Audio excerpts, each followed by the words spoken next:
The Arizona Territory stretched endlessly under a merciless sun.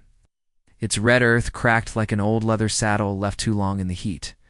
Sarah Mae Whitman pressed her back against the rough wooden wall of her cabin, feeling each splinter through her threadbare cotton dress. At 17, she carried the weight of a woman twice her age, her once bright blue eyes now dulled by months of grinding survival in this unforgiving wilderness. Before we begin, we'd like to ask you to tell us your name and the city you're watching from. We love getting to know our audience. Also, please don't forget to give this video a like, share it with others, and subscribe to our channel. That way, we can keep bringing you more stories like this one. The cabin stood alone in a narrow canyon, hidden between towering sandstone walls that painted everything in shades of amber and rust. Her father had chosen this spot for its protection. From the desert winds and its proximity to a small spring that trickled down from the rocks above, but protection meant isolation, and isolation meant that when consumption took both her parents last winter, Sarah Mae faced the brutal reality of frontier life, completely alone. The morning air carried the sharp scent of sage and the distant cry of a red-tailed hawk circling high overhead. Sarah Mae's stomach cramped with familiar hunger as she surveyed her meager possessions. A single loaf of bread sat on the rough-hewn table, hard as a stone and dotted with green mold around the edges. She had baked it 3 days ago using the last of her flour, carefully rationing each bite to make it last as long as possible. Her water barrel held perhaps 2 days' worth of the precious liquid, collected laboriously from the spring during the cooler evening hours. The vegetable garden her mother had tended so carefully had withered and died without proper care, leaving only a few stubborn wild onions that pushed through the hard-packed earth.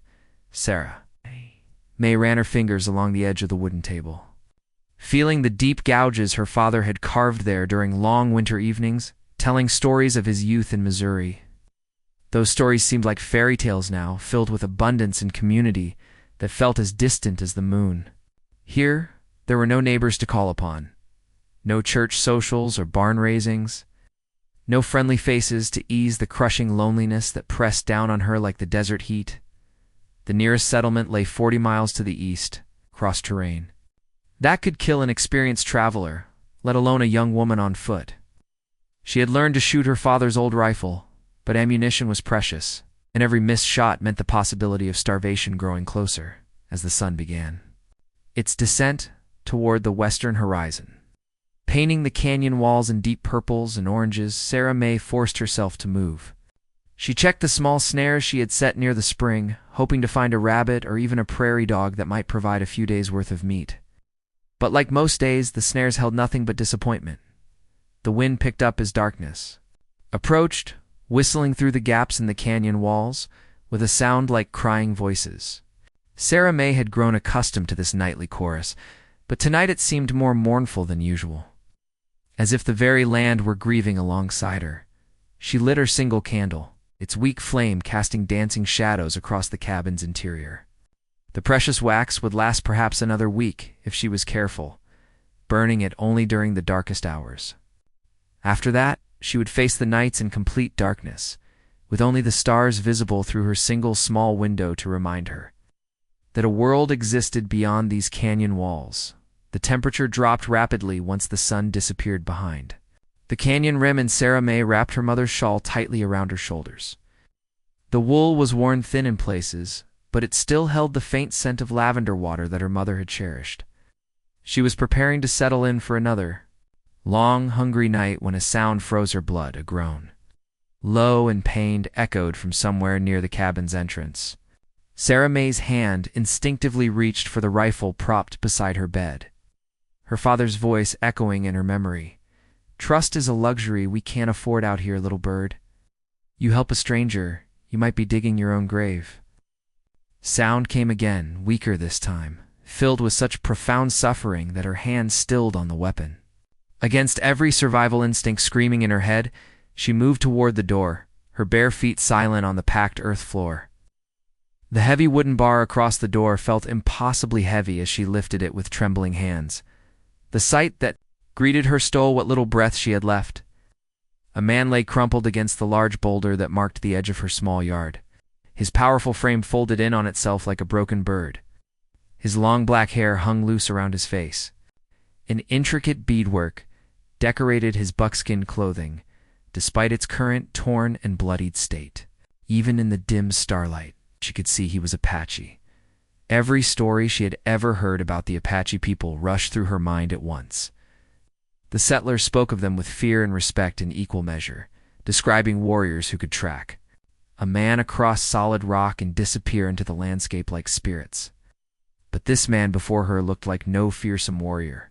He looked like someone's son, someone's brother, dying alone under the vast desert sky. His breathing came in shallow. Ragged gasps and dark stains spread across his shirt where wounds had reopened. One hand pressed weakly against his side, and she could see the fever gloss in his half-open eyes as they struggled to focus on her face. Please, the word escaped her lips before she could stop it, though she wasn't sure if she was pleading with him not to die, or with herself not to turn away. The warrior's eyes found hers, and in that moment, she saw something that shattered every preconception she had ever held. She saw herself reflected there, the same desperate hunger, the same bone-deep exhaustion, the same terrible isolation that had become her constant companion. Whatever had brought him to her doorstep, whatever conflict or misfortune had left him broken and bleeding, he was suffering just as she was, without allowing herself to think about the consequences. Sarah May hurried back inside the cabin. Her hands shook as she broke off half of her remaining bread, the moldy crust crumbling between her fingers. It was literally all she had left to eat, and sharing it meant facing tomorrow with nothing but wild onions and hope. But as she looked at the precious food in her hands, her mother's voice seemed to whisper from the shadows. Kindness isn't about what you have to spare, Sarah May. It's about what you're willing to sacrifice for another soul in need.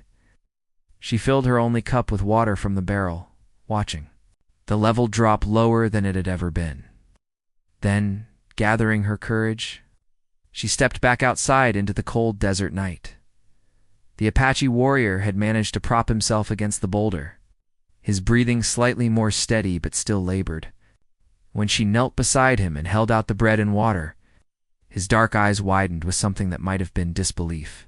Take it, she whispered, her voice barely audible over the wind. Please. His calloused hand brushed against hers. As he accepted the offering, and she felt the heat of fever burning through his skin, he ate slowly, carefully, as if the simple bread were the most precious gift he had ever received. When he finished drinking, he met her eyes again and spoke a single word in his own language, then translated it for her understanding. Thank you, he said, his voice rough as desert sand but filled with a dignity that made her chest tighten with unexpected emotion. Sarah. May woke to a sound that seemed to emerge from the very earth itself, a rhythmic thundering that made the thin walls of her cabin tremble. She sat up quickly, her heart hammering against her ribs as the sound grew louder and more distinct. Hoofbeats. Many of them, the gray light of dawn filtered through her small window. She could see dust rising beyond the canyon entrance like a golden cloud against the morning sky. The Apache warrior was gone, vanished as silently as he had appeared, leaving only a small depression in the sand where his body had rested and a sense of unreality. That made her wonder if the entire encounter had been a fever dream brought on by hunger and loneliness. But the thundering grew closer, accompanied now by the snorting of horses and the soft jingle of metal against leather. Sarah May's blood turned to ice water as she realized the magnitude of what was approaching. This wasn't a small hunting party or a handful of travelers. This was an army. Her hand shook as she reached for her father's rifle, checking the load. With fingers that barely responded to her commands, 6 bullets against what sounded like 100 riders or more. The mathematical impossibility of her situation struck her with bitter clarity. The hoofbeats slowed as they entered the canyon, and she could hear voices calling out in a language she didn't understand. Her father had taught her a few words of Apache during their early days in the territory, basic greetings and requests. That might save her life if she ever encountered a hunting party. But these voices carried an authority and purpose that made her legs weak with terror. Through the window, she caught her first glimpse of them, and the sight stole what little courage she had managed to gather. Riders on powerful horses emerged from the canyon entrance in perfect formation, their presence so commanding that the very air seemed to still around them.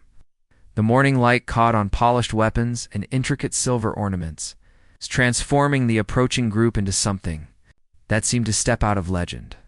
At their head rode a man whose bearing marked him as a leader even from a distance. His war horse was magnificent, a paint stallion that danced beneath him with barely contained energy. Behind him came rank after rank of warriors, their faces painted with symbols she couldn't interpret, their weapons held with the casual confidence of men who had never known defeat. 200 riders, maybe more. They filled the narrow canyon like a river of muscle and determination, their eyes scanning every inch of her small homestead with the intensity of hawks searching for prey. Sarah May pressed herself against the wall beside the window, hardly daring to breathe as they formed a wide circle around her cabin. The silence that followed was more terrifying than the thunder of their approach had been. She could hear her own heartbeat echoing in her ears, could smell the dust they had raised and the leather and horse sweat that marked their passage.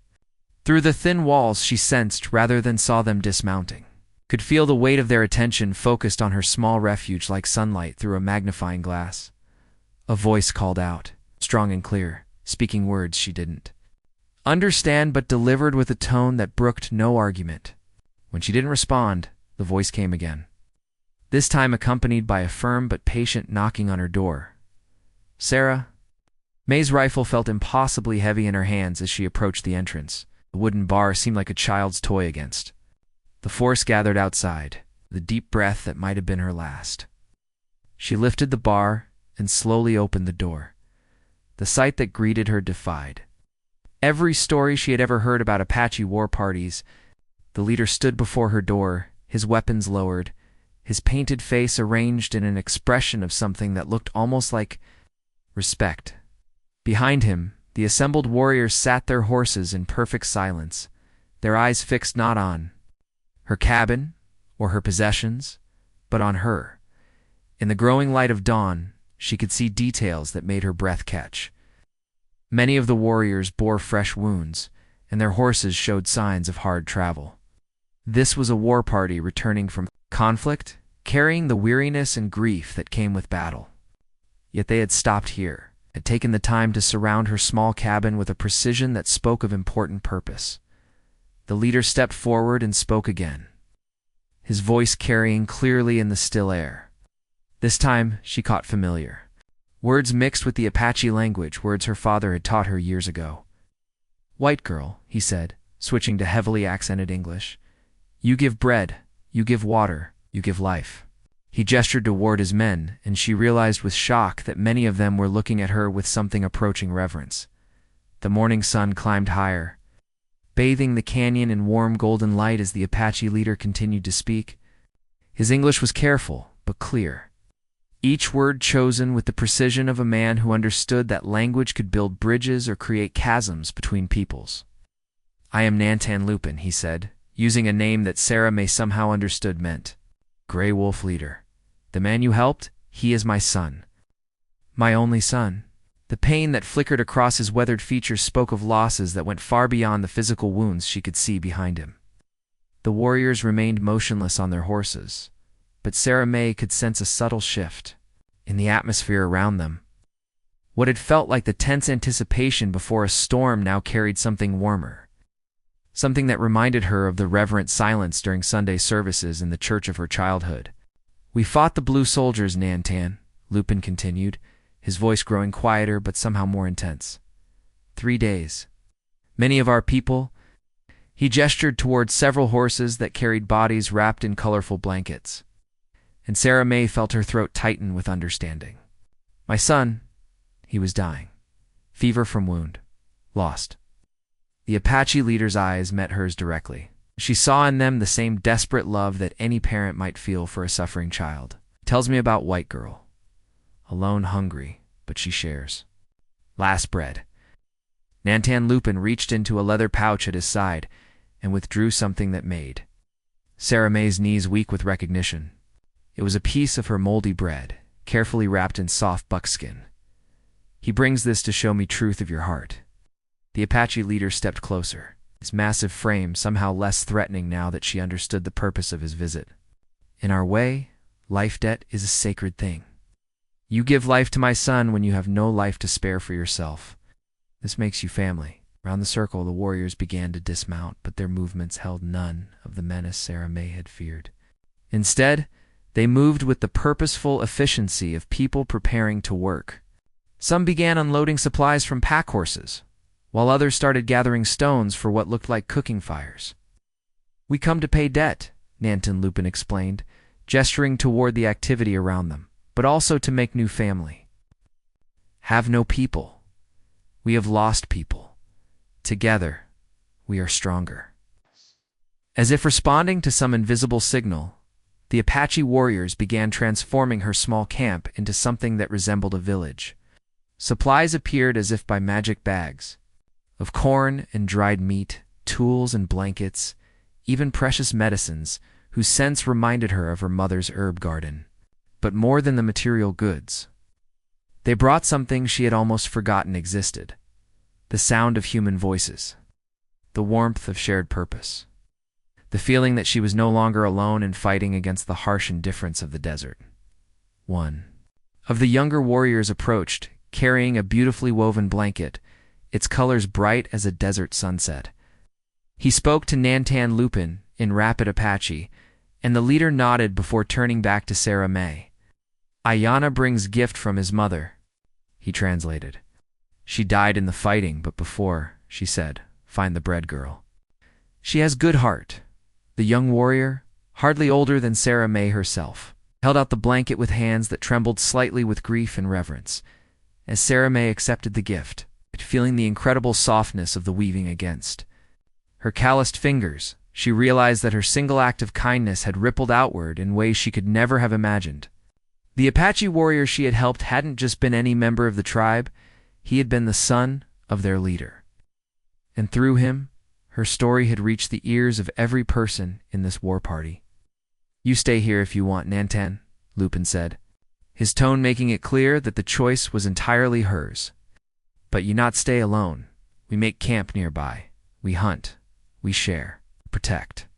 He paused, studying her face with eyes that seemed to see straight through to her soul. "Or you come with us. Learn our ways. Become daughter of the people." Sarah May looked around at the organized activity surrounding her cabin, the faces that had turned toward her with expressions of acceptance and welcome at the sudden abundance that had replaced her grinding poverty. The choice before her wasn't just about survival anymore. It was about what kind of life she wanted to build from the ashes of her loss. The bread she had shared had been moldy and hard, worth almost nothing in material terms. But it had been given freely, without calculation or expectation of reward, from a heart that recognized suffering and chose compassion over self-preservation. And that simple act had bought her something more precious than gold: a place in the world, a family chosen by deed rather than blood, and the promise that she would never again face the vast emptiness of the desert alone. As the sun reached its zenith and the activity around her settled into the comfortable rhythm of a community at work, Sarah May understood that she had witnessed something rare and beautiful. In a harsh land where survival often demanded hardness, where fear and suspicion built walls between peoples, her simple kindness had created something revolutionary: a bridge between worlds. A family born not of blood but of character, and a future built on the foundation of a single generous heart.